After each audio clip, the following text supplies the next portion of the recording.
All right, welcome back. Continuing on with the SU build. I got the hinges glued in, or the control horns glued in, and I connected everything on this one. I had to go back. There were some gaps in the glue because of this one, because this is the one that had the control horn sticking out the front there.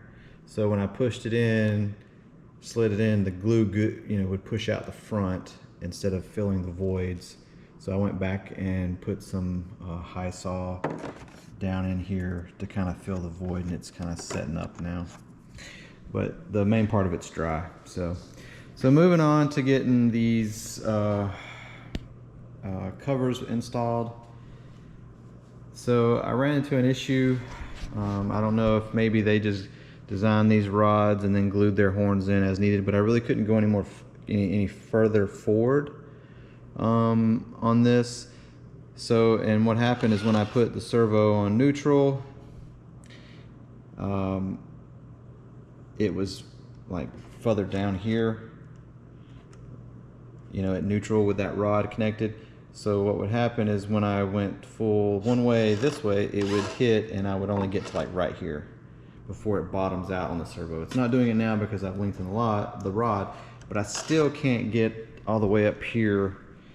Looks like I'm about right here, and I can't get to the full 100 millimeters up. So this isn't going to be an issue for roll. The only time this would be an issue is if I was inverted, trying to do something inverted, but you don't do a lot of inverted stuff with these, and it doesn't take much inverted or up. When you do, well, if the CG's right, it shouldn't. So I think this is going to be plenty, because I never go to the extremes on controls anyways. I can get over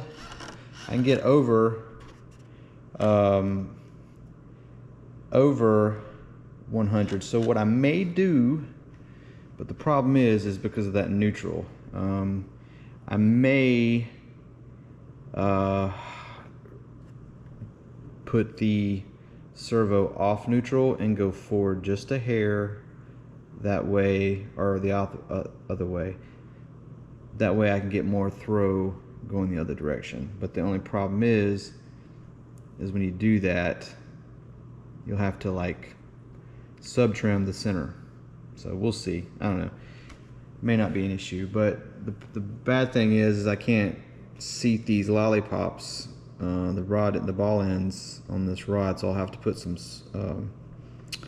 washers in here to shim it, and it got plenty of threads. The thread's way out here, so I might play around with the servo arm on the actual servo and see what I can get. If I can make it work with sub trim, I'll do that. I typically don't like to do that, but in this instance I may do that. But anyways, so what I'm working on now is getting these things fit. So you have to trim, or I had to trim a little bit of this area right here, which would be the back part, because what happens is if you don't, because this goes here, it will hit that too soon.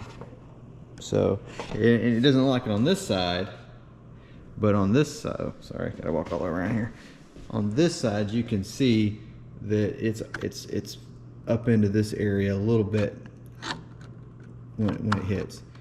And yeah, you could go grinding this out, but it just barely covers this horn, and if you grind too much of it, you start seeing like the horn. So I thought that was it. Plus it's underneath the rudder, so you don't see it anyways.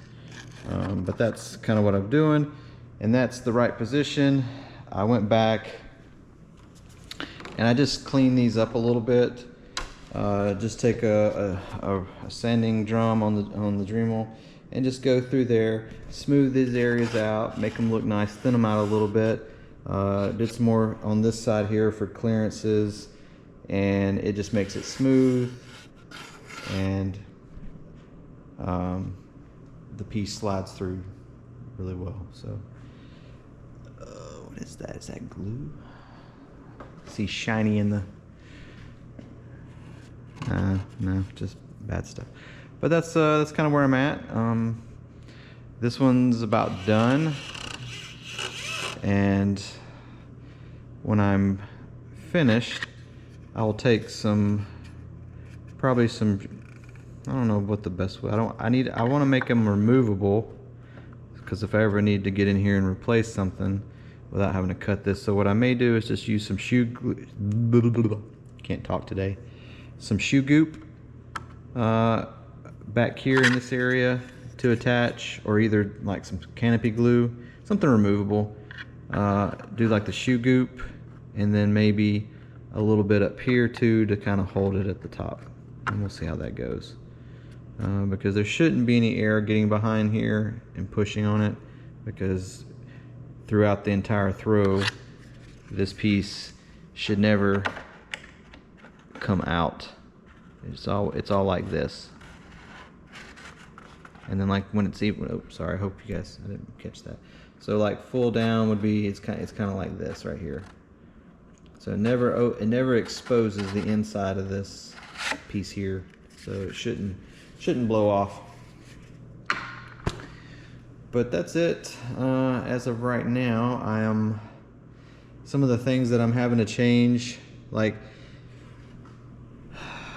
if you went with a longer rod, probably closer to what they use, maybe if I had one more hole, which would make these essentially parallel, so you lose any mechanic, because I just think, I mean, it's a lot of weight on the back side of that servo. I'm not one to balance, but I almost want to put some weight in the nose of this just to help it a little bit. But when it's flying, it's not an issue. It's just when it's landing and, you know, rolling around, taxiing, you can hear it pulling on the servo. Not really an issue. Yeah, you definitely got to put something there to lock this now, because there's slop in it. But yeah, if you have a longer rod, it would not bottom out, and you would probably get the full 100 millimeters, no problem. So, but I'm gonna get these glued on, start prepping the other side and trimming, you know, kind of fitting everything nicely. And that'll be it for servos, except for the nose wheel. And I'll go ahead and I'm thinking about modding this. You know, they have a setup here. This is just to keep the nose weighted down.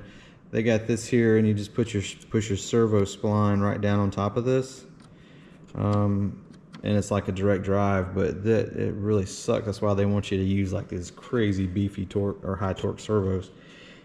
And I don't understand it. You could have easily just put an arm on this and did the typical, you know, do like a direct drive kind of setup like this, you know, like with a pin, you know, like this guy, and just do it on this. That would give it some more mechanical advantage and wouldn't require such a massive high torque servo, because they say that you essentially need to use the same servo that you put on the stabs, which is just mind-blowing to me. So like I said, if I can easily change this out, really all I needed is not to have, well, this depends. I'm guessing there's a flat spot on here. Yeah, they could have machined it to where this piece here could have had an arm. So it might be screwed in that aspect of it, because there may not be any way to replace this red piece with this, which is simply just a servo arm that's cut off. It's a double servo arm that's cut off, you know, and put something on it. You know, this is just as an example here. You know, if you did the same thing here and just bolted it down to the top of that piece, and then, but if it was out like this, then you could put your servo arm over here and it would be, you know, kind of like this. You may have to go a little higher, which might have been the issue, but I don't know, we'll see. But yeah, that's about it for now. I'm gonna get back to doing this other stab, and I'll do another video once everything's hooked up and kind of show you. So take it easy. Cheers.